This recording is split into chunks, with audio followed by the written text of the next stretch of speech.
اب ہم بات کرتے ہیں کہ اس کی علامات کیا ہوتی ہیں. ٹھیک ہے, تو ایسے افراد جن کو لیور سروسس کا مسئلہ ہوتا ہے تو سٹارٹ میں کئی دفعہ ایسا ہوتا ہے کہ اس کی کوئی خاص سمٹم جو ہیں وہ ظاہر نہیں ہو رہے ہوتے, چونکہ میں نے شروع میں کہا تھا کہ یہ ایک پیچیدہ اور کرونک پرابلم ہے. ٹھیک ہے نا, یہ کب سے سٹارٹ ہوا ہے مریض کو اس کے بارے میں زیادہ پتہ نہیں چل رہا تھا, لیکن جب اس کے سمٹمز شو ہوتے ہیں تو مریض کو غنودگی محسوس ہوتی ہے, تھکن محسوس ہوتی ہے, اس کا کھانا کھانے کو دل نہیں کرتا, قے محسوس ہوتی ہے, متلی محسوس ہوتی ہے, پیٹ کے اندر پانی آ جاتا ہے. ٹھیک ہے نا, تو اس طرح کی کچھ علامات جو ہیں ظاہر ہو جاتی ہیں. معمولی سے زخم سے بلیڈنگ شروع ہو جاتی ہے, ذرا سی چوٹ لگتی ہے تو بلیڈنگ شروع ہو جاتی ہے. جی اس طرح کی کچھ علامات, جلد پہ خارش ہوتی ہے, ہتھیلیاں جو ہیں وہ سرخ ہو جاتی ہیں, اور مریض کی جلد کے اوپر جو ہے جیسے مکڑی کا جالا ہوتا ہے اس طرح اس کی جو شریانیں ہوتی ہیں وہ جلد کے اوپر نمایاں ہو جاتی ہیں.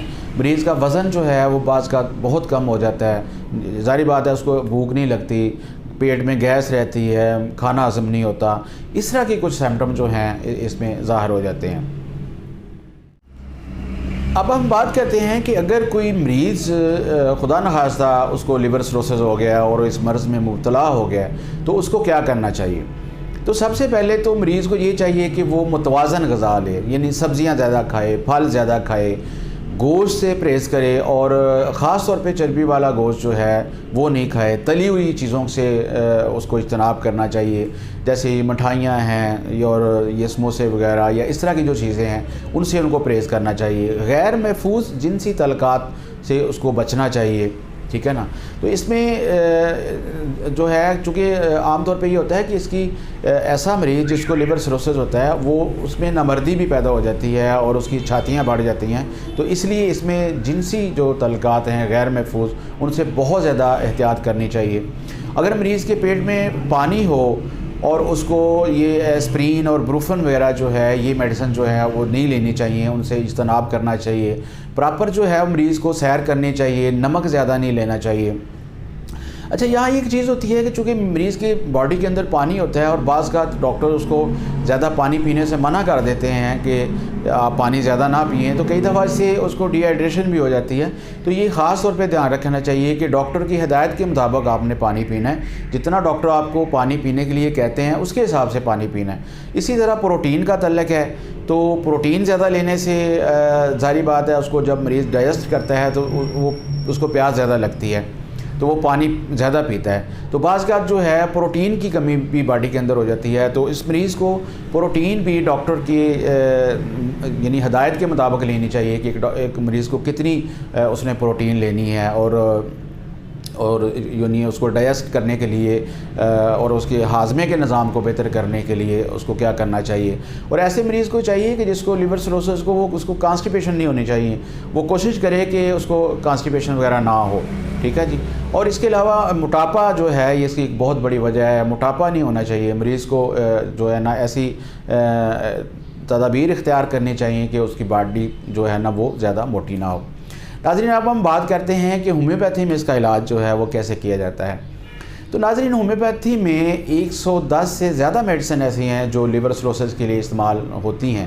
ٹھیک ہے, اور یہ میڈیسن جو ہے میں اپنی ہر ویڈیو میں ایک بات کرتا ہوں کہ یہ مرض کی نوعیت کے مطابق, علامات کے مطابق اور مریض کی جو کیفیت ہے, اس کا جو مزاج ہے, ان سب چیزوں کو دیکھتے ہوئے ہم نے میڈیسن جو ہے نا وہ سلیکٹ کرنی ہے. تو میں اپنی ہر ویڈیو میں چونکہ اس میں ٹائم شارٹ ہوتا ہے, وہ زیادہ میڈیسن کو ہم ڈسکس نہیں کر سکتے, تو میں ایک میڈیسن کو صرف ڈسکس کرتا ہوں. تو اس کا مطلب یہ نہیں ہوتا کہ جس یعنی مرض کا ذکر کیا جا رہا ہے اس میں صرف ہومیوپیتھی میں ایک ہی میڈیسن ہے, بلکہ جیسے لیور سروسس کے لیے 110 سے زیادہ میڈیسن ہے, تو میں صرف ایک میڈیسن کا ذکر کر رہا ہوں تاکہ آپ کو یہ اندازہ ہو جائے کہ ہومیوپیتھی میں جو ادویات ہوتی ہیں وہ کس طرح سے کام کرتی ہیں. تو اس دوا کا نام ہے الیٹریم. الیٹریم جو ہے یہ ایک کیوکمبر کی جنس سے تعلق رکھتی ہے. اس کا جو چھوٹا سا اس کا ایک کھیرا نما ایک چیز ہوتی ہے, کیوکمبر جس کو اس کو کہتے ہیں. تو جب آپ اس کو ٹہنی سے توڑتے ہیں تو اس کے اندر پریشر کے ساتھ پانی نکلتا ہے. ٹھیک ہے نا, جب آپ توڑتے ہیں تو پانی اس کا پریشر کے ساتھ نکلتا ہے. اور یہ میڈیسن جو ہے یہ زمانہ قدیم سے جو ہے وہ مختلف بیماریوں کے لیے، اسہال کے لیے، بخار کے لیے، جو سردی لگتی ہے اس کے لیے یہ استعمال ہوتی آئی ہے۔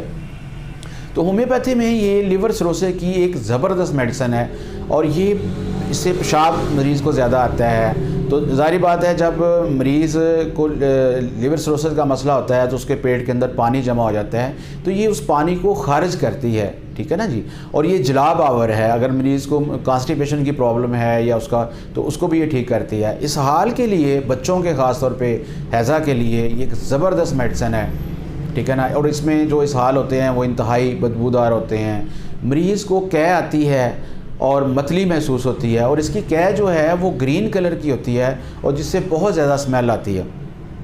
اس کے بعد یہ میڈیسن جو ہے اس میں سردی بہت زیادہ لگتی ہے، اور اس کی ذہنی کیفیت تھوڑی سی اس طرح کی ہوتی ہے کہ مریض جو ہے وہ بہت زیادہ کنفیوز ہوتا ہے، اس کو انگزائٹی فیل ہوتی ہے، وہ گھر سے بھاگ جانا چاہتا ہے، ٹھیک ہے نا، اور مسلسل وہ حرکت میں رہنا چاہتا ہے، سفر کرنا چاہتا ہے۔